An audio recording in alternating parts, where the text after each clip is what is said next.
Thanks so much for joining, and thanks, Pravina, for inviting me to participate in this. Today's session is called terrible title, but I think the best descriptor: Introduction to Qualitative Interviewing. It's unclear to me. I'm sure many of you have some experience. Some people may not. I try to make this really focus on tips and techniques that you don't learn in your textbook. So hopefully it's valuable to folks, whatever your experience is with qualitative interviewing. About me, my current position is lead researcher of the Making the Shift Youth Homelessness Demonstration Lab. I'm based in Ottawa. I primarily focus on the Housing First for Youth project there.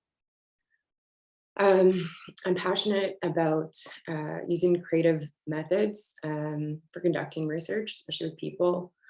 I have academic and professional experience in research, but truthfully, the most valuable lessons I've learned has been working in the field. When I do, these kind of presentations, I like to start off with some disclosures. The first being that I don't have lived experience of youth homelessness or homelessness. I don't have experience working as a frontline worker or training, and I've never, managed services and had to deal with scarce resources. I offer these disclosures because I think they're very important.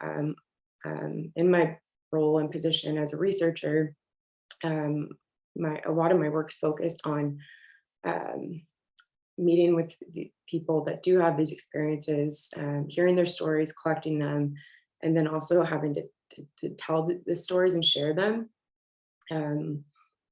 This positionality is complex and something I grapple with often, particularly in spaces like this where, I'm speaking about, experiences and without having any of these direct ones.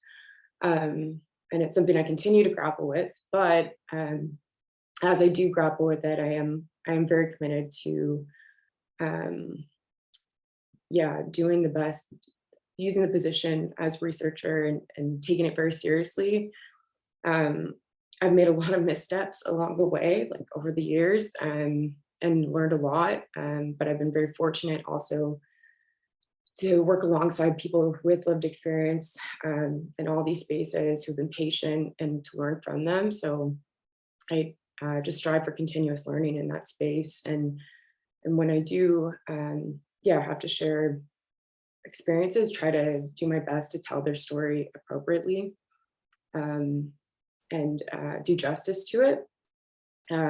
So with that, actually, when this opportunity came up, I was kind of eager to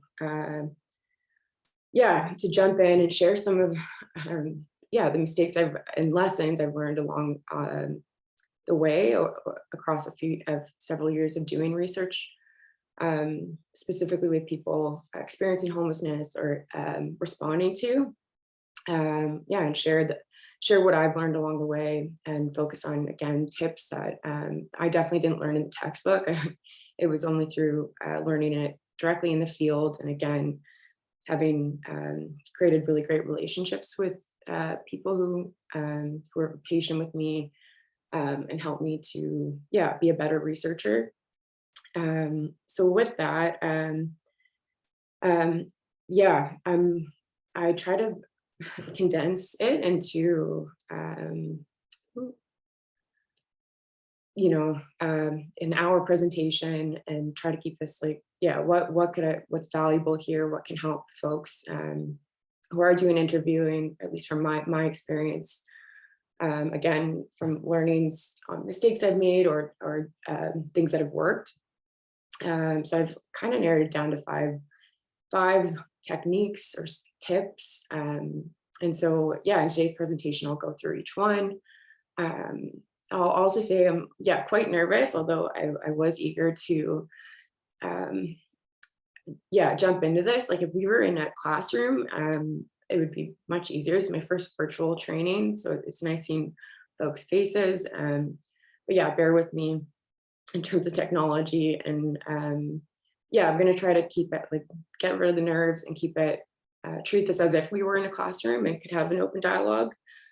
The only part with that is, like, I'm bad at technology, so I don't, like, I can't see the chat box. I would absolutely welcome questions and comments throughout, but I might miss them. So either folks can wait till the end and I've left space for that, or if you're comfortable, like, jumping in and interrupting, like, by all means do that. So yeah, with that, I guess before I start, is there anything in the chat box?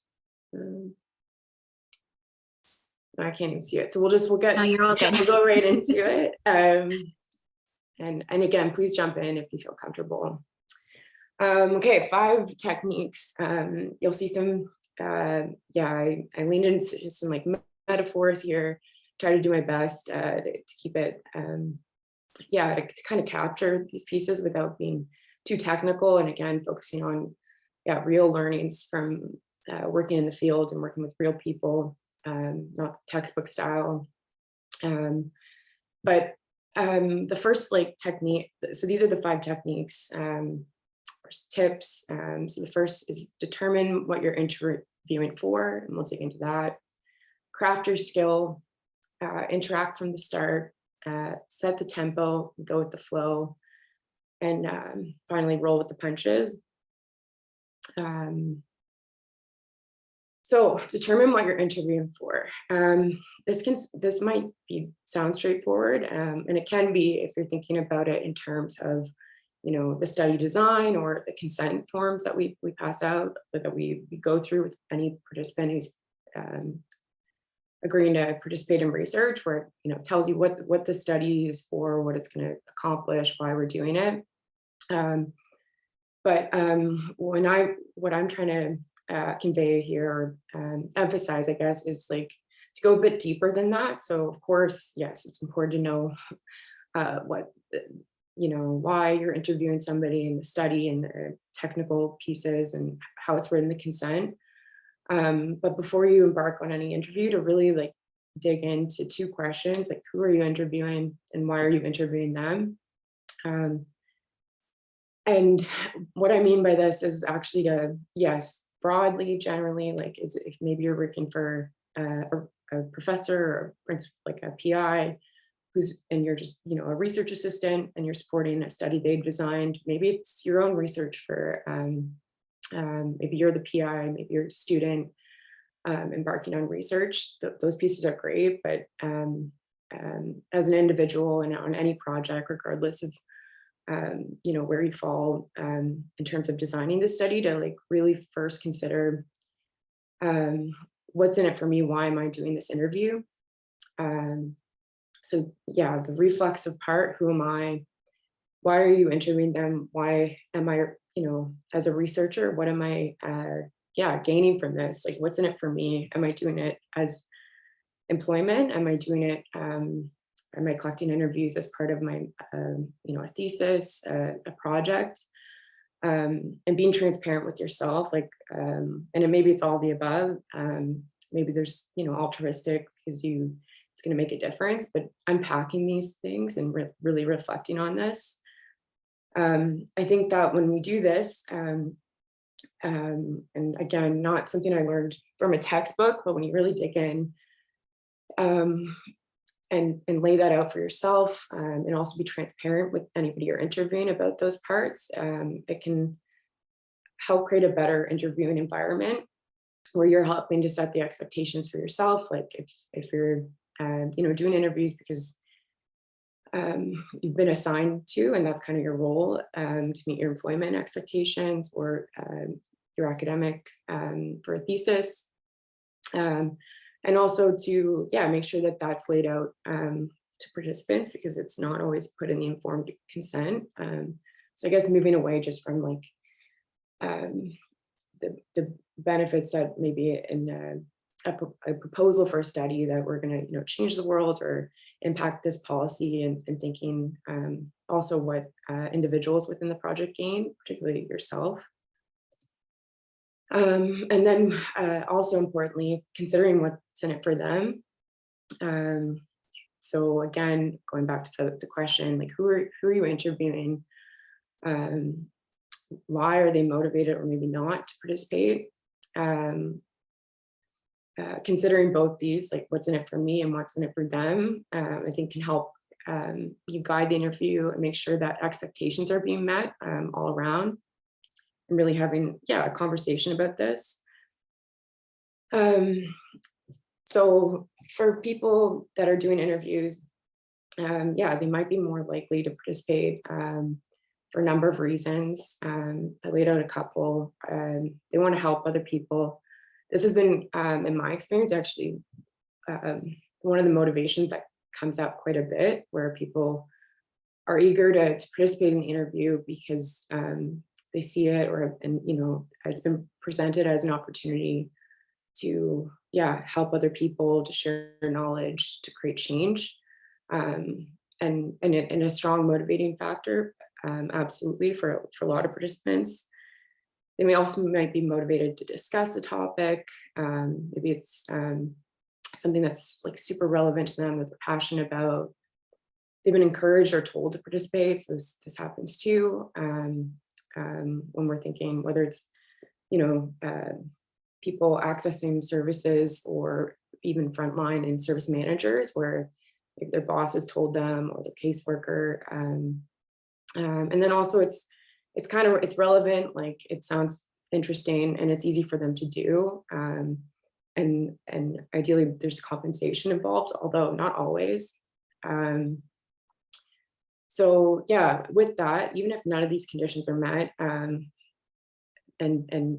perhaps people are still, there's other reasons that they're participating, like as researchers, we should always be trying to set the stage for the interaction and keep the person in mind. So keeping it, I say short and sweet, but really what I mean is relevant, and easy for them to do, like making it, prioritizing their needs versus our own, and getting it done.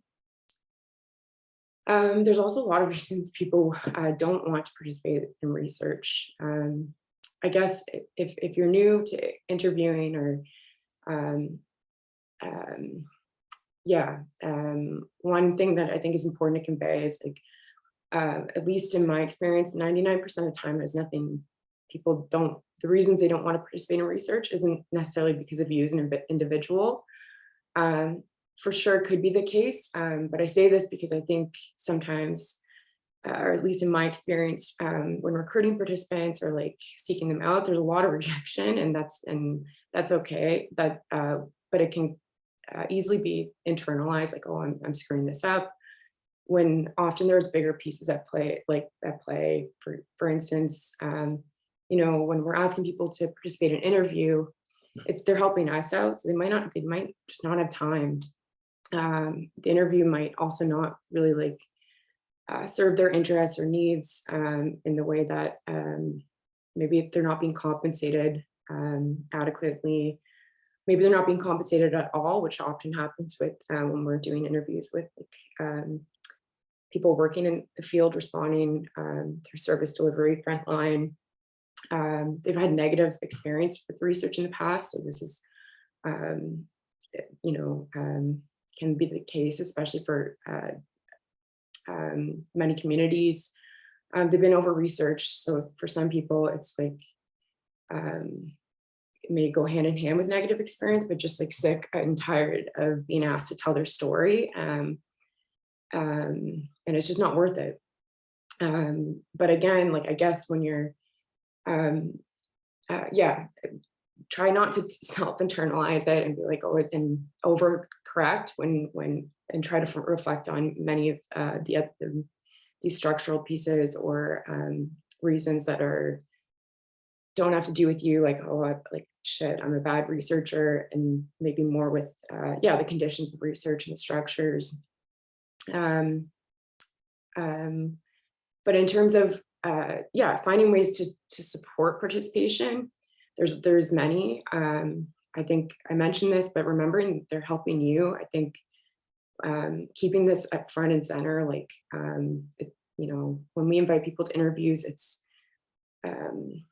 because they're experts, and we're seeking their help in a study, their knowledge.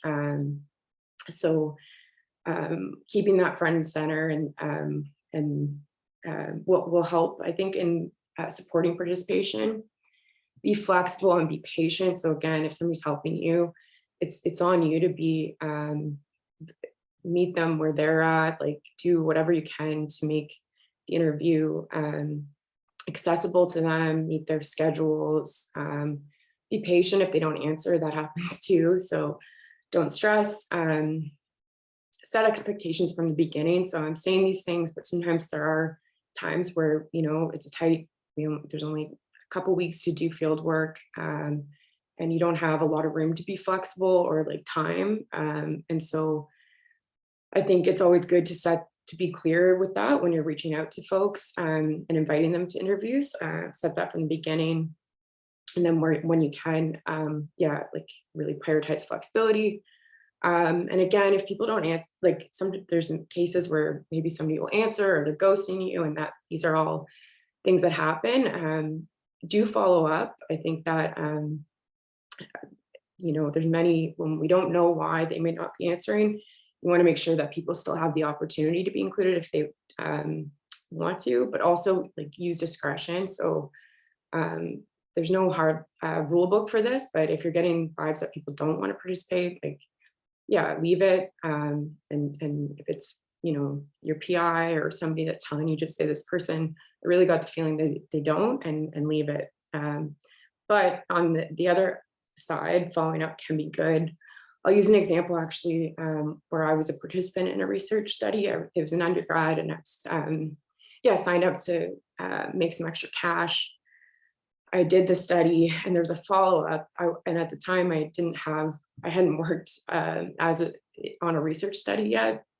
And the person followed up, and I missed it. And I felt, I missed their follow-up email, and I felt really bad. Like I'd screwed it up. And so I just decided, like, no, I don't want to do this. Like, not, no, I don't want to do this, but like, oh, they're going to, like, I thought I'd missed the opportunity. And now thinking back, knowing what I do now, it was a long-term study. And I think actually very easily had the person, like, there would have been opportunity for me to continue to participate. So I just use that example as sometimes, like, where follow-ups can be helpful, with discretion, and don't be like bombarding people either. Take time between reach outs. So that's the first. So digging into who you're interviewing, why you're interviewing them, considering what's in it for you, what's in it for your colleagues or anybody that's working with you, and also what's in it for them, and letting those, keeping those pieces and considerations front and center when guiding recruitment, or even the interviews. So really setting those expectations for yourself too, and participants. So with that, we'll go on to technique number 2. I've changed the catchphrases a few times now, but I landed on craft your skill. So my background is mostly qualitative research, although more recently I've kind of jumped in the world of quantitative or mixed methods. For anybody on this call who is a qualitative researcher, you may have felt, or that, when we're comparing quantitative and qualitative seen as less than sometimes, or not the most rigorous. I've definitely felt that throughout my career. But now that I've kind of done both, and actually, I wish I could talk to myself when I was feeling that. Like I strongly believe that qualitative research is highly valuable, and can add a lot. And I think one of my favorite parts about it is, and having the opportunity to talk to people and hear their stories in a way that's non-clinical, or where it's just a space for people to share if they're willing. And it's amazing to be in that position. And so when you're thinking of crafting your skill, I think storytelling is really huge for qualitative research. Quoting Brene Brown here, but I was listening to her, and it did resonate with me a lot, where she um, called herself like a researcher storyteller. And it resonated with me a lot because I think that when we ask people questions, especially in interview sessions, people often respond through stories. This happens in conversations too. But yeah, it's a very powerful tool when people are responding and trying to answer a question to share a story, to tell that. And so when we're talking about crafting your skill, like keeping that in mind, and training yourself to let people tell their stories, create that space for storytelling to occur. Yeah, and so like, how do you do that? I mean, there's no, again, rule book or like, I'm sure there are great tips in textbooks, but I think that like I said earlier, the you know the most valuable training I've had in qualitative interviewing is from doing it and being in the fields and learning.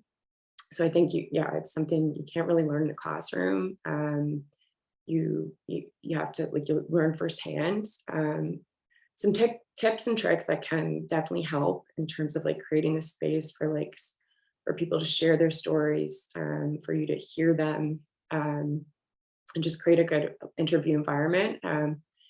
Yeah, know your interview guide. That if you didn't develop it, or even if you did, like you should. It's very helpful to memorize it, but not memorize it word by word. Like to be able to take a copy of like what's on in the PDF or Word and convert it into something that's more conversational, but really just truly know the content. Also have a hard copy on hand, that's helpful too, but run through it and make it so that it's when you're asking questions, it's not scripted or clinical, like it's becoming, it's more conversational and there's flow to it. Do a trial run, or 3 or 4. And if you can, like do trial runs as the interviewer, like running through it with a friend, a colleague, whoever, and also as the interviewee. And I think that this is essential and we don't do it enough, but like having the experience to be in the reverse, like to being the one interviewed can really help, I think, keep in mind how the person might be feeling, like what it's like to be interviewed. I don't know if people on the call have been interviewed. Mostly I've done interviewing, but it's been, yeah, there's a couple times, and interviews can be like really vulnerable, even if it's not just for sure if it's difficult questions, but also just like, being asked to like share your inner thoughts and stories can be difficult. So actually trying to get experience to feel that, it's very helpful. With that, when you're looking at the guide, I think it's best to look at it, yeah, kind of as a map with many routes. It's probably no surprise that in qualitative interviewing, like there's no linear path. Like rarely does an interview go linear. And when you try to, it just takes away from the conversation and creating that open dialogue. Here's a lame analogy, but thinking of it as a car, like where they interview, you turn off the GPS and learn how to navigate with the interview. Like, so if you know it well, you'll be able to go with the flow of the conversation and know, come back to things, go different ways to get to the end results. Practice empathy. Like, again, some of this is textbook where we're supposed to be unbiased and non-judgmental, but that like just doing that and thinking you're doing that, often you may miss like unconscious biases, facial expressions, judgments, those things.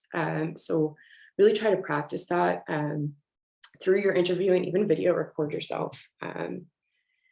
And yeah, another driving metaphor.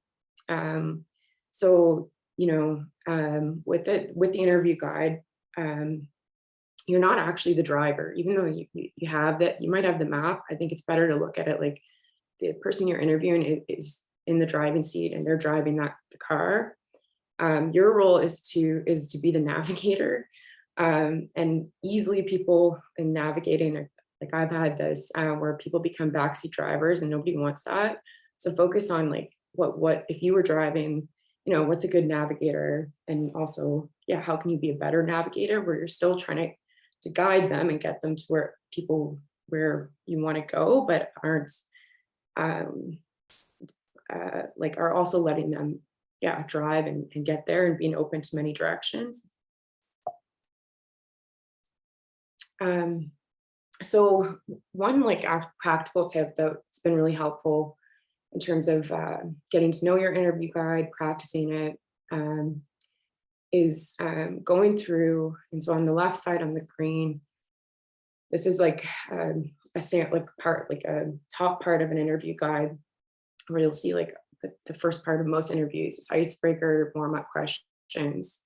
And you'll see here it's geared to the researcher. So it's like, here, Cora, say this. So you're introducing it and you're introducing the section. And then here's the first question. What kinds of things do you like to do with your time, and some prompts. And so this is how a lot of interview guides, at least that I've used. Yeah, that's like what you'll see. But what can be really helpful, if it hasn't already been done, is to go through every question and like really dig into the spirit of the question. So you'll see here on the right hand side, just for the interviewer, is a reminder of what these questions are really trying to get at, or if it's a full section where you have a number of questions, like what's the essence of this?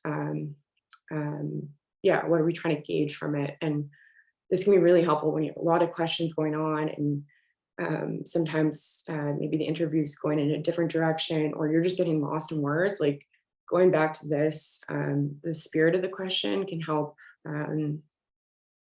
Knowing the spirit of the question will help you in interviews. And then also if you're trying to regain control, or you've lost your place, like having these kind of hooks and bigger picture parts are just incredibly helpful. All right, technique number 3, interact from the start. So it sounds self-explanatory, but actually, like, when we're thinking of doing interviews, it's not just the person getting there. We talked a bit about recruitment, but how you interact with people right from the very beginning, whether you're sending out recruitment information sheets, or you're engaging with potential participants over email or in person, how you interact is important. And you should, as you're crafting your skills, like focus on not just how you interact during interviews, but from start to finish. So this means, right away trying to amp yourself up and being engaging and have accessible, and create, like, right from the start, creating an environment where somebody is like, I might want to talk to this person. Also setting expectations. We mentioned this. So in every interaction, making sure that expectations are set, and importantly, setting the expectation that, like, you're requesting an interview with them because they're an expert. And this we should do, but sometimes gets lost. And I think if you, always going back to that idea, whether your email, like whatever stage of the interview you're at, is really important, and reinforcing that they're the expert and they're helping you. So here's a couple examples of moments that you can lean into to kind of create a better interview for the actual part where you're doing the discussion. The first message a participant receives. Again, look at, even if it's created for you already, look at how it's scripted. Is it inviting? Is it technical? Is it cold? Try to make sure that there's warmth coming through. Every reminder message, same thing. Try to create like an energy with that, where again it's inviting. It's you're eager, you're enthusiastic, and you're seeing them as an expert. Arriving at the session, this is a big one too, like do check-ins with yourself. So when we're thinking about actually doing interviews, like it's super important that you check in with yourself and see if you're in the right headspace. I know there's been times where I've gone to interviews and maybe I had personal stuff going on, like just stuff in my life where I wasn't in the right headspace to be interviewing, and it's at the very least, it definitely wasn't a great interview, and at most it can be, yeah, harmful space. Like people, your body language will show that. So make sure you're feeling good, and if you're not, like do reschedule. And then at the start of the interview, it's awkward, it's messy when you pull out the recorder. So try to yeah, humanize it. Even just stating like, yeah, I know this is awkward, but trying to make it so it's not so, yeah, clinical. Okay, almost through. So technique 4 and 5, moving from car metaphors, leaning into like some music stuff. So when we're thinking about now, like, yeah, you kind of gone through recruitment, maybe the initial messages, and now the person's agreed to participate. Informed consent is done, and now, yeah, you're trying to get into the actual conversation. Again, creating that space for storytelling to occur. You want to set the tempo and also go with the flow. So, like the energy part here is the tempo. Like you want to be enthusiastic. You want to be in the right headspace. But also, there's another person on the other side that like they may be showing up. Who knows in what ways. You have to also adjust and go with the flow of where conversation goes and their energy levels. A couple of things to keep in mind. Interviews are a conversation, not an interrogation. Again, it sounds straightforward, but it can easily, I think, I know I've made this mistake before, where I'm not intending to be interrogated, but by, having my head in the words or just being nervous about getting things through, I lose focus on it being interactional, and it becomes almost like an interrogation for the person on the other side, even without intending to. It's also not about just like, getting people there and talking for talking's sake. Again, we're trying to, there's shared learning that should be occurring, engaging the participant. Sometimes I was thinking with interviews, there's often like a beat almost like with music where you want to find your flow. I'm sure everybody on this, thinking of just talking, I'm sure most people on this call had a conversation with a colleague, a friend, where it just was like bad energy, or just like, oh, that was an awkward conversation. Or the reverse, where you leave a space and you're like, wow, that was a great dialogue. So like, yeah, channeling those, like just even interactions in your everyday life and bringing it into the interview, trying to be present and assess like, what's the tempo here? Can we find a beat to go off of? And they should be setting that. So it might be, it might be fast. It might be like, they just want to get out of here. It might be slow, but yeah, finding that beat. And then also going with the flow, adjusting as needed. Just a quick tip for in terms of like icebreakers and just setting an environment. Yeah, I think for me, it's always really helpful when I'm nervous or it is awkward, or I'm losing my space in the interview guide, just stating that. And I think that like humanizes it. So joking about, having to like, shit, I didn't memorize all the questions, or like, it's really hard to do this and people laugh. I personally like to go to self-deprecating jokes, but it often works because I think it loosens it. Yeah, it creates an environment where it's like people talking to people versus like researcher and participant. Yeah, here. So yeah, again, thinking of the space and the flow, but also always like respecting participants. I put this here, which is like put participants on a pedestal. Yeah, it might be the wrong analogy, but I do think there's value in this, where it's like whoever you're interviewing, putting them on a pedestal of sorts in a way that's like, they're like treating them like they're the most important person, like the world, like this is the biggest interview of your life, I think that can have value, and it is, because people, it's incredible the knowledge and learning that can happen in these spaces. But sometimes, yeah, just by trying to do that like with everybody, it can help. Like they're the expert in creating that space, and it radiates off of you too, so that they feel it.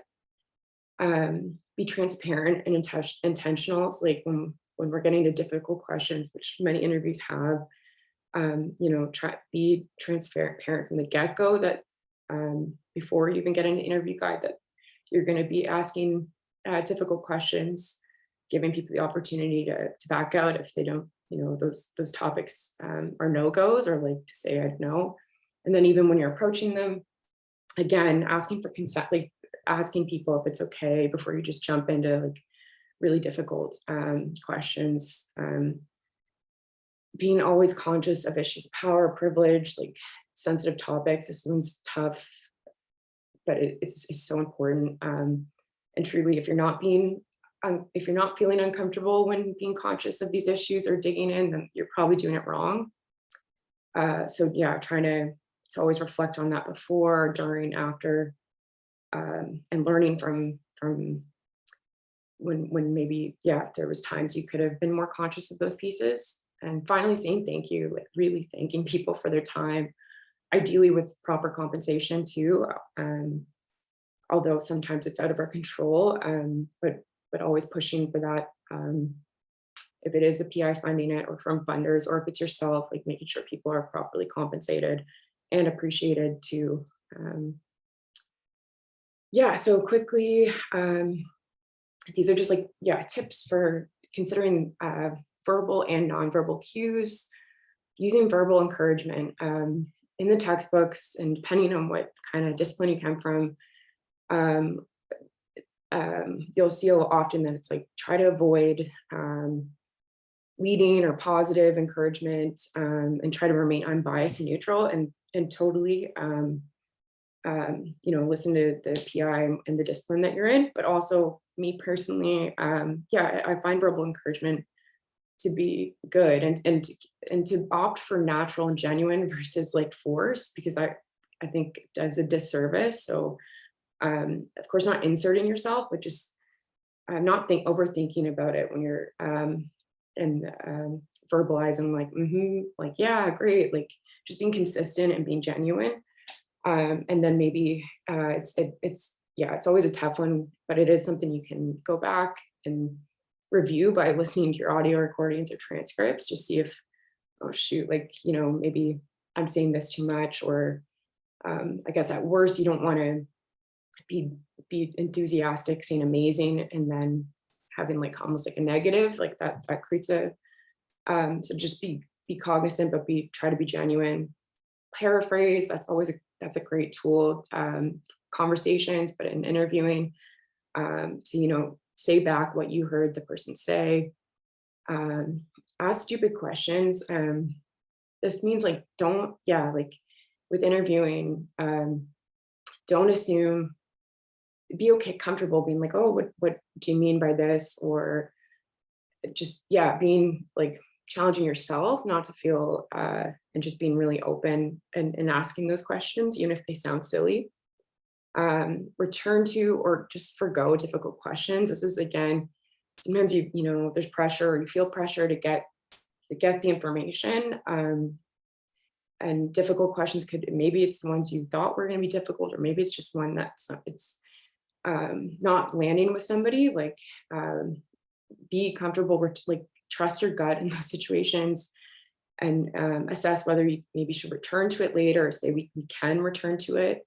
Or if you're finding that, and people, of course, if they're saying it, but also if you're just getting cues that like, it's not a great question, then just forgo it and be okay with that, and talk to, yeah, you're like, there's not, prioritize the participant, not the data. Embrace silence. I'm bad at this, but it can be a really, it's a great skill to have. Be present, know your body language. Yeah, and trust your gut, use the discretion. And if things are feeling off, in terms of the participant or even yourself, like, lean into that. Again, last one, then we'll leave space for questions. Roll with the punches, learn from your mistakes, embrace mistakes, make mistakes, but try to reduce harm. Qualitative interviewing is messy. It's like non-linear. I'm a messy person. I'm kind of chaotic, so I love it. But if you're not, lean into that, embrace it, and like, find your strategies to navigate it, but understand that it is inherently, it's messy and nonlinear. Lean into your mistakes and unpack your successes.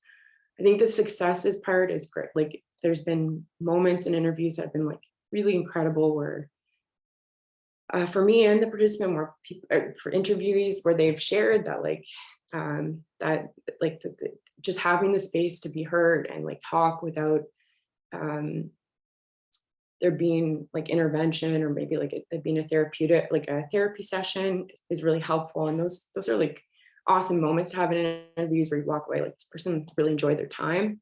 But I think that what I don't, yeah, it's great, but you should unpack those, like go back to those interviews, see what maybe like small things that you did or didn't notice that maybe created that space for success. Um, and then more importantly, lean into your mistakes. Like this one's, it's difficult, but it's so important. I've had successes in interviews, but I've also had moments where people have left upset. Maybe not upset, just like, yeah, but yeah, abruptly, where it doesn't seem like they've like, yeah, where it's been enjoyable for them. And I think that I like really try to lean into those, like feel those. I think about how, maybe there's spaces where harm's being reproduced, how to avoid them, how to improve them. But yeah, like try to do both successes and learnings, or those uncomfortable moments. Debrief. Oh gosh, always debrief with a colleague if you can, or somebody that like you're able to. Super important. I've always regretted when I skipped it, like because it can be a lot for you as the interviewer, or there's just like a lot emotional. It can be emotional and a lot going on. So having a space to debrief is super important. Take field notes. I sometimes skip this step, but always regret it. And as you're debriefing, take those notes, reflect on like what you're feeling, turn into your senses, also what you're thinking. Listen to your interviews. This is my least favorite thing to do. I hate hearing my voice like on audio recording, but it is very helpful to in terms of crafting your skill and improving and seeing those like weird habits you might have, or stuff that's like, oh, like just do listen to your audio recordings. Also transcripts, like it's one thing to like the interview, it's kind of for hearing and assessing, or if you parts like the transcripts, there's sometimes you can see where there's moments that were missed, and it's like you can't go back in time and recreate those moments, but you can spend time kind of especially when it's still fresh, kind of going, it's like, what, why did I miss this moment here where I like might have unintentionally cut somebody off, or like skipped and it was the end of the interview, and try to learn from them. Yeah, and ultimately just determine what's been working and what doesn't. Talk to if you have the chance, like interviewees too, and be open to like real feedback. Yeah, and finally, yeah, be gentle with yourself too. Like it's lean into those mistakes, but be gentle and just strive for how do I improve this? How do I do this better? So in summary, yeah, these are the 5 techniques that I've pulled for you folks, just based on personal experience. And maybe if you apply them, it will help create, hopefully they'll be helpful for you. Just to like, yeah, and that they were determine what you're interviewing for. Yeah, really hone in and craft your skill. Focus on interaction from start to beginning. Set the tempo, go with the flow, like lean into the feelings of the interview, and adjust as needed. And yeah, roll with the punches. Learn from things that worked, what didn't work, and make space for that. So yeah, awesome. Thank you, Cora. Does anyone have any questions? I see Shivanji, your hand is up, and so is Lydia. So maybe Shivanji, you can go first, and then Lydia next. Awesome. Thank you for that. That was amazing. I do have one question. You mentioned about interviews being a conversation. And in my understanding, usually conversation is more of like a two-way street, whereas interrogation is like a one-way street. So I'm just understanding, like, how could you have like a better conversation without revealing a lot of personal details and also making them feel comfortable at the same time? Yeah, great question. And it depends on, again, discipline and like and training. Like I know, yeah, I've worked in different spaces where some it's more like, yeah, go with it and be comfortable revealing stuff about yourself. And others it's like, you're inserting yourself. So I think it's, yeah, first finding out if you're like if you have a PI or something like a boss that you need to do that with. Either way, like I think there's like, it's finding the moments to, maybe it's making jokes about like, oh, I didn't memorize this, or like just making it so it's like revealing stuff without revealing stuff on where humanized, that you're not like, I'm human, I'm a person. Making jokes about, if you can sometimes questions like are weirdly worded, like finding those moments. And also, I think I didn't mention this, but I think there are, especially with like, when we're talking about encouraging, like, so I'm remaining like kind of neutral. Like there are times when people share really like powerful stuff. And I think that you should like use discretion, like, but also feel comfortable to acknowledge that and say like that must have been really hard, like difficult, where I can relate, and maybe, up to you how much you disclose. So I don't know if it's helpful, but just trying to find the moments that are like, maybe it's before the interview too, like icebreaker too. Like I like to do the icebreakers, and I think that helps. Like when it's like, what's your hobbies, and kind of yeah, find those moments. I have another question as well. I'm just wondering, I mean, since we're talking about such sensitive experiences, there might be a chance that somebody goes into distress or doesn't feel good. I mean, do you have like a strategy of like how to approach those situations as well? Gosh, good question. I'd actually open up to the group, because I'm sure there's folks that have advice on this. And for me, yeah, I think it's assessing that, like that, like talking about, like thinking really, trying to like use your gut, like use your senses, and ideally like, forgo, like don't go too far, like don't push it if you're feeling like things are like somebody is getting upset, and that doesn't solve it. But if somebody is like, definitely stop the interview, like focus on them. Ideally you have resources, which was like never enough, which is then it's just like full like interviews stopped, like we're now just focusing on what they need and what can help. And if you have resources, that's good too. Perfect. Thank you so much. I did see Lydia's hand go up, but then it went down. Lydia, do you have any questions? Oh, I was just clapping. Oh, okay. Thank you. I think Caitlin and then Elaine. Hi there. I was just wondering whether you could elaborate on the field notes after completing an interview, because I've done qualitative interviews, but never the field note portion. So that was a new learning for me. So yeah, thank you. Yeah, no problem. It's so interesting. Like, yeah, it's like qualitative, it's so vast, and there's so many different trainings. Field notes, like there's lots of guides online. Although honestly, like mine are like in a notepad, and it's like with non-identifying, but like it's just literally like flow of consciousness, like, and I do try to focus on like, this is through training, but it does help like sense it, like how I'm feeling, like getting like thoughts, like maybe it's themes, but just like pouring it out. It's messy, and like it might not be, but I think the most important thing with field notes is not that it's like capturing those things that will be gone within like a couple, like 2 hours, and then once you capture that, you can return to them later on to see if they like maybe it's the mood, you know, like something like, well, this person was like, I was tired, they were tired, and when you're going to the transcript, it adds like the setting and like those pieces that like you don't get, which is like words on paper.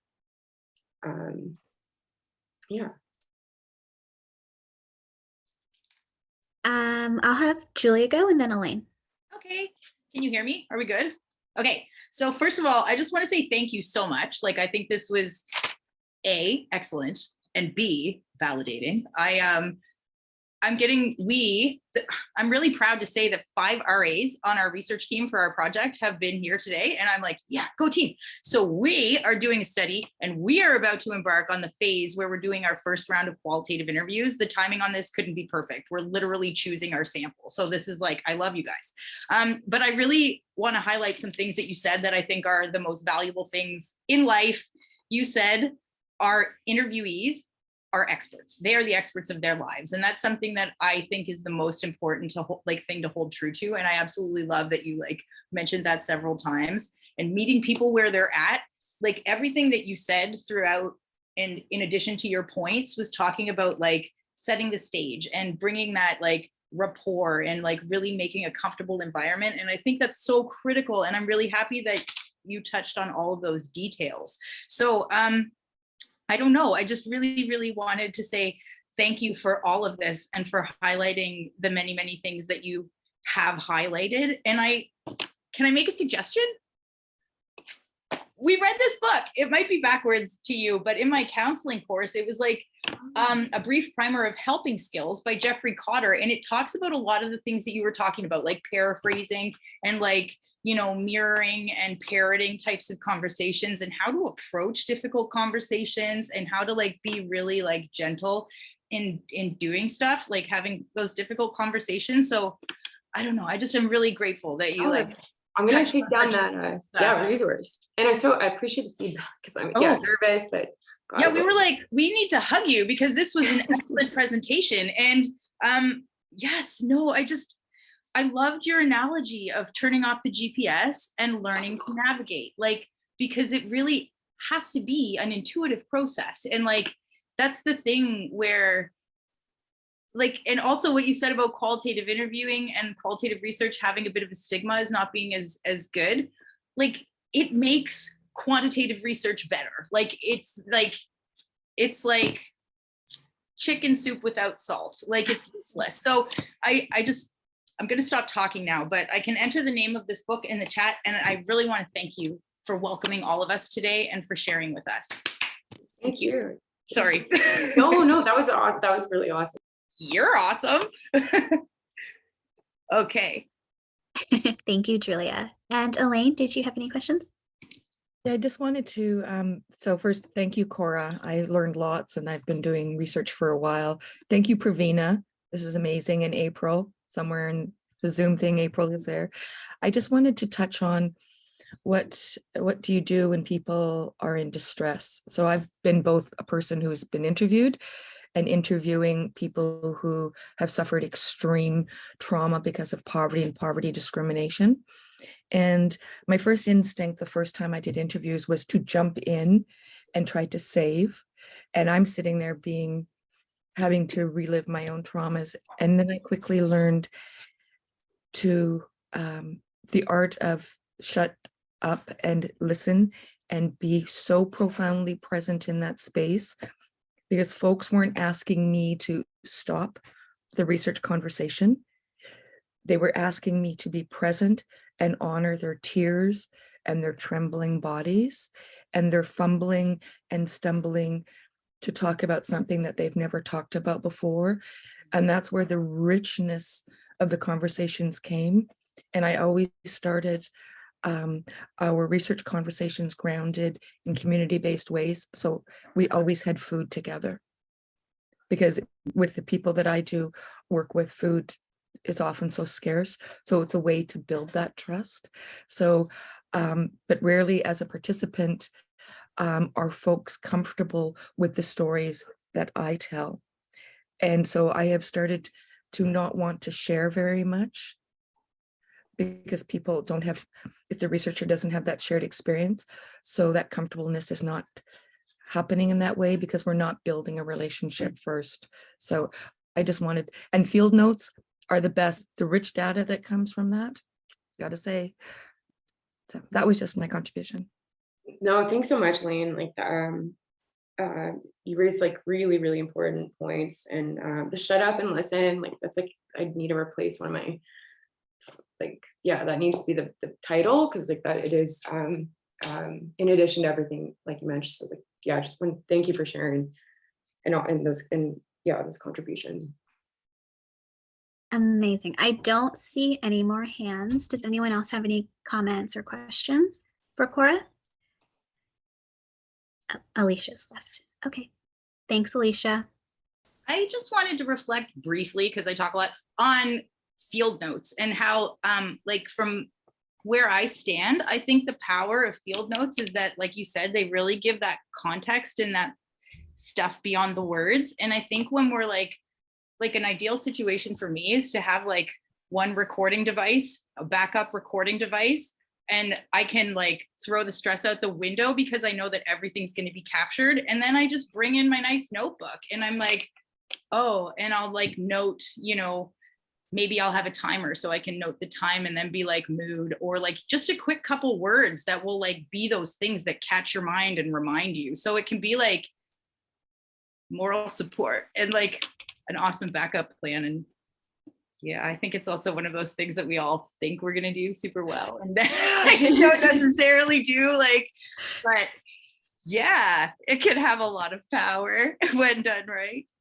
No, Sorry. totally. And it's a great thing too, where where you don't want to make eye contact. It can be awkward for you and everybody to make eye contact. So that is to say I'm taking notes, and it can be like a nice, like, Yeah. yeah, just take a moment, and also record. Yes, reflexive writing. These things are, yeah, it's very important. And the objectivity detail there is so special. Like, I really think that when you are highlighting that, you know, you might not have lived experience with homelessness, like the fact that you're recognizing that and like are making space for that, it's powerful. Like, that's one of the things I learned in my master's thesis. We did a qualitative metasynthesis of reports. So I was like having that stigma. I was like, this isn't quantitative research. But my supervisor was like, actually, what you're doing with this process is applying rigor, and like you're enhancing the structure of this. So when we standardize our practice and we document, and we have like numerous different records, like we are validating our qualitative contribution. So yeah, keep clapping. All the way for sure. No. Sorry. All right. I don't mean to talk. It is 12 p.m. So if people have to go, thank you so much for attending, and thank you so much, Cora, for sharing this. This is really helpful. I will be sharing the recording and the PowerPoint slides in a few days. And if you have any questions, you can email me, and I can pass them on to Cora as well. So thank you. Thank you, guys. Thank you so much for attending. Thanks for joining, everyone. Yeah. Thank you for welcoming like our whole team. I was nervous, but you made it really great. I love the discussion period too. So yeah, this is fun.